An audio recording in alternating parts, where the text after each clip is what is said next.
What if I told you everything that you've learned about 1776, America's big freedom moment, was a half-truth at best? A declaration not just from kings, but from something darker, snapping chains that held back a storm. We've chased Tartaria's buried tech and mud flood resets in part 6, but now the Millennial Kingdom's clock hits 0. Satan's loosed and the little season dawns, not with fireworks, but a sly rewrite. Enlightenment's reason? A veil for Lucifer's light. Wars torching memories, secret societies rising, and a volcanic twist in 1816 that might have sealed it all. Scripture doesn't lie. 1,000 years expire, and the pit opens. But when and how did deception take the throne? Welcome to Little Season Eschatology, the dawn of the little season of deception. Let's pull back the curtain.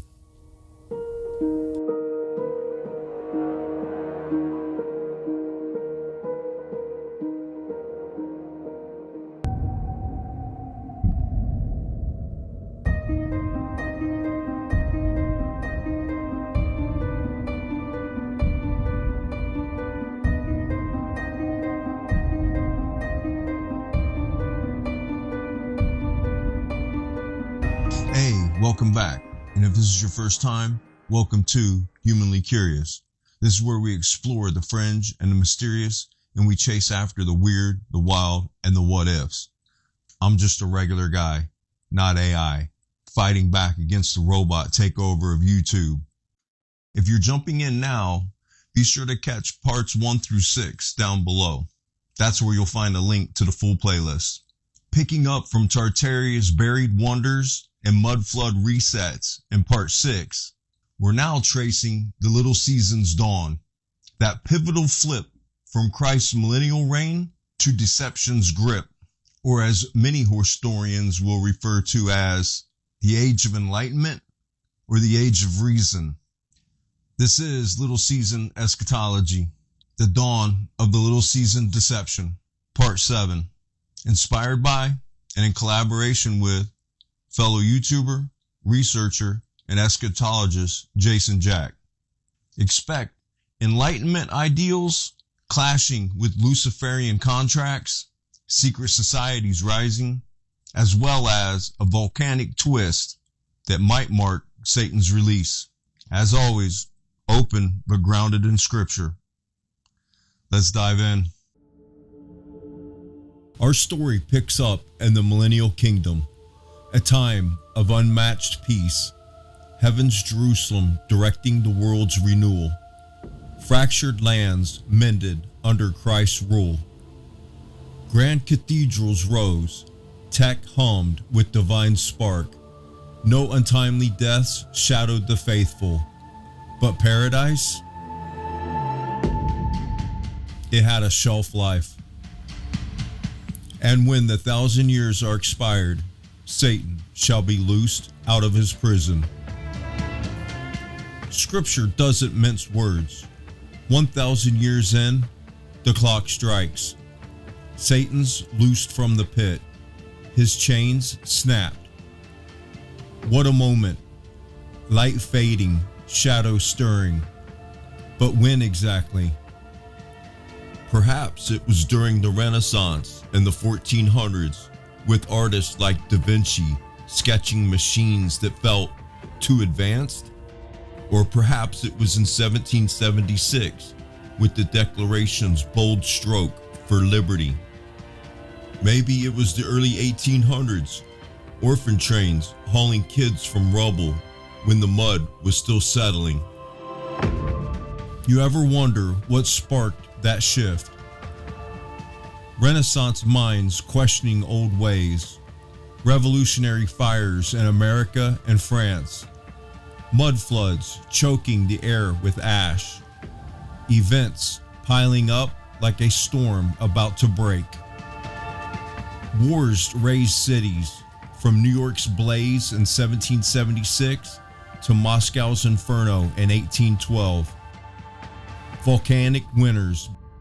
It's like the world hit reset, but not for renewal, for erasure. Therefore, 1776 stands out as ground zero. Shall we start there?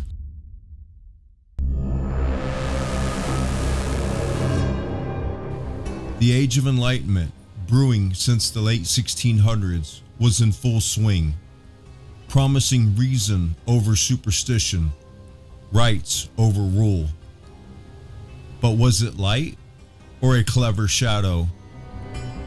John Locke's social contracts, Rousseau's equality, Voltaire's church-state divide. They sounded freeing. Voltaire drew that line in the sand. No more, quote, superstitious traditions. This 18th century French philosopher championed reason and skepticism, fiercely criticizing the religious dogma of his era and pushing for a society guided by logic over faith. His ideas fueled the Enlightenment, inspiring figures like the American founding fathers to challenge old power structures during the 1776 Revolution.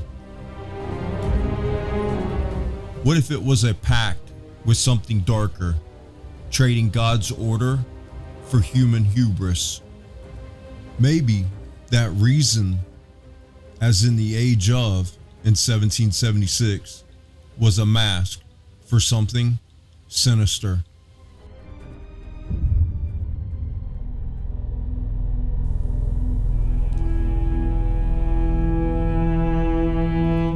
"1776 wasn't just ink on a parchment. It was a declaration with teeth. Thomas Jefferson borrowed Locke's social contract. Governments serve the people, or the people overthrow them. Bold, right? But who were they breaking free from? Kings or something higher? The Declaration promised life, liberty, pursuit of happiness. Yet, what if it was a spiritual swap, trading divine authority for a new boss? Dig into the dollar bill. Annuit coeptis. He approves our undertakings. Who's he? God or the light bearer himself? Scriptures echo it. Israel demanding a king, rejecting God. Lucifer, the morning star, cast down yet craving thrones. Did they get their wish? God stepping back, handing home rule to a lower power? Americus means just that, ruler of home. Job's boundaries ring true.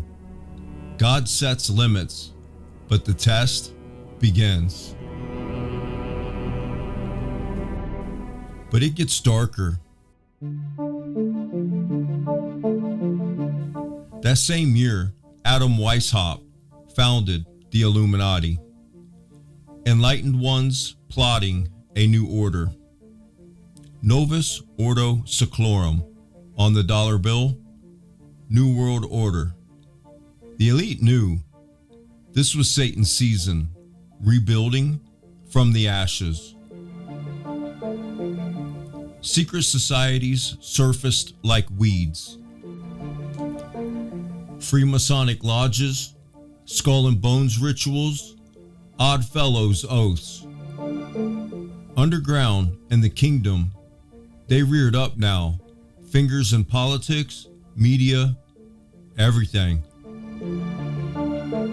Analusis, the year of light, kicked off in 1776, flipping Anno Domini's year of the Lord. Liberty or Lucifer's torch? The Statue of Liberty towers as the symbol, chains broken at her ankles, just like Satan's pit release. A light bearer, Apollo reborn. Revolutions sealed it. George Washington, Freemason Grand Master, led America's charge. Burning New York in 76. Boston, and that join or die snake, it slithered into the Gadsden flag. In the East, Napoleon, another Mason, torched Moscow in 1812, raising Europe and Asia. Coincidence? Or a cleanup crew, torching kingdom evidence as the little season dawned?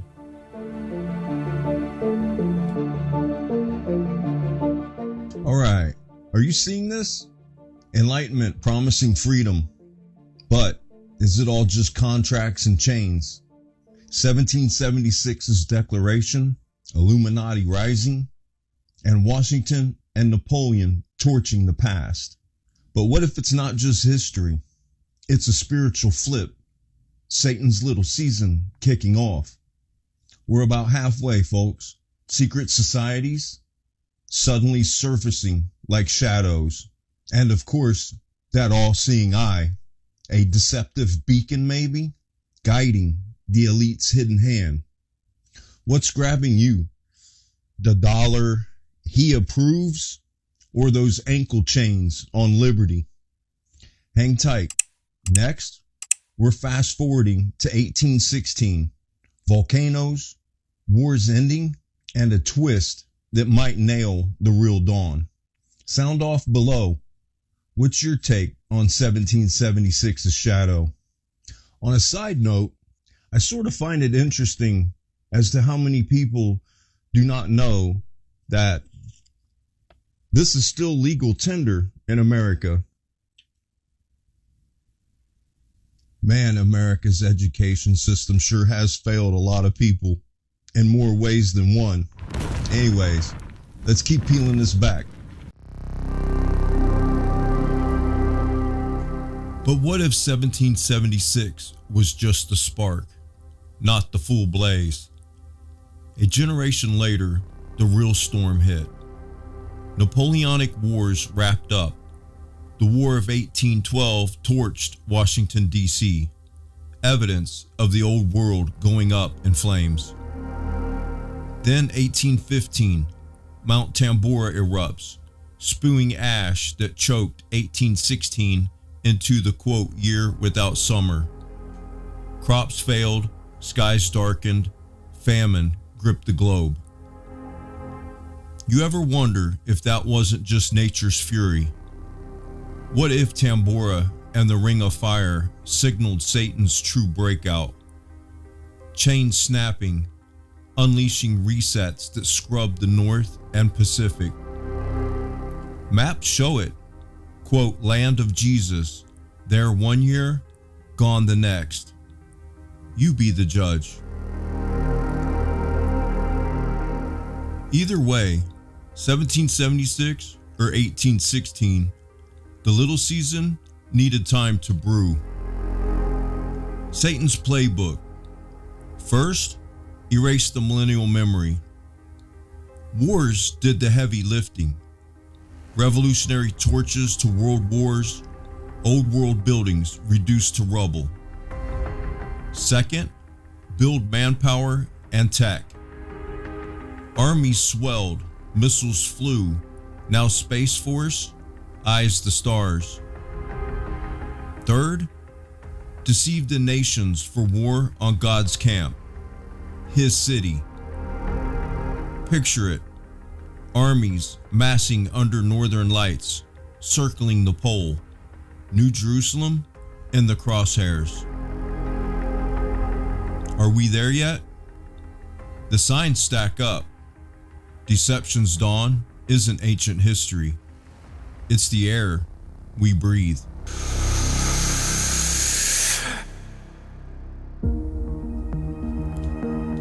(1776's quote liberty birthed a new world order that the elite always knew. Satan's little season, a season that had been scripted from the start. Voltaire's church-state wall as a barrier to God's light. Jefferson's contract, a deal with the light bearer himself. Freemasons and Illuminati didn't hide. They shaped it, from Anno Lucis calendars to Skull and Bones oaths. But what if 1816 was the real curtain raiser? Tambora's ash, not just climate chaos, but a veil for Satan's release. Orphan trains hauling away kingdom memories, wars finishing the erase job. The Napoleonic blaze, War of 1812's fires, they torched evidence, paving for tech that spies from space. Now deception's peak, nations deceived, armies gearing for the final clash. Are you seeing it? The dawn wasn't a single year. It was a slow burn, flipping light to darkness. Scriptures are anchor, Gog and Magog circling the saints. What's your read on all of this?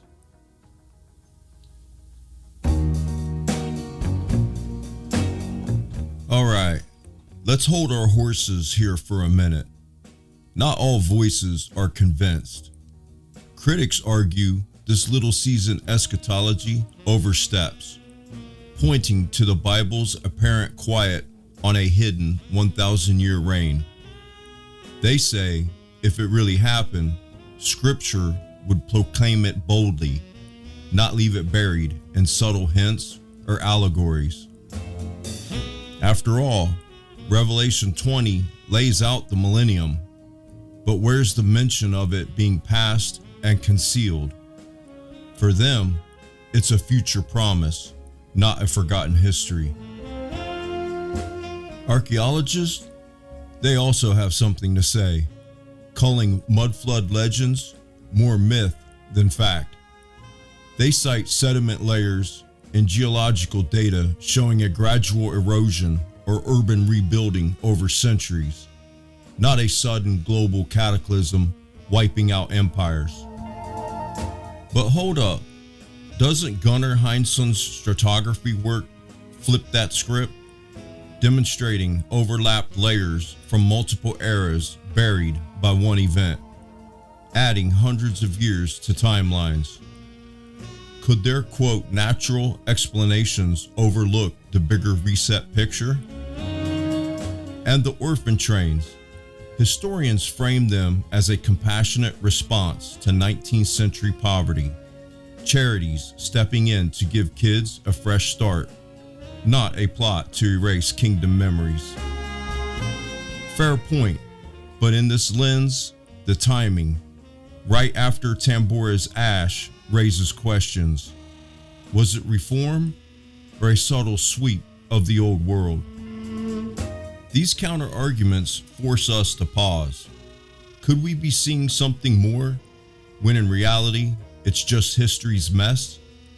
Or does the Bible's call to search out hidden things, like Proverbs 25 verse 2 says, "It is the glory of God to conceal a thing, but the honor of kings to search them out"? Provide hints that truth's not always shouted, but waiting for those who dig. Wild, right? Man, this sure hits different. We've uncovered 1776's Luciferian spark, the Declaration's pact, Illuminati connections, as well as a potential volcanic smokescreen in 1816 hiding Satan's release. Enlightenment's false light, wars erasing the kingdom, and armies building for the end. It's flipping everything I thought I knew.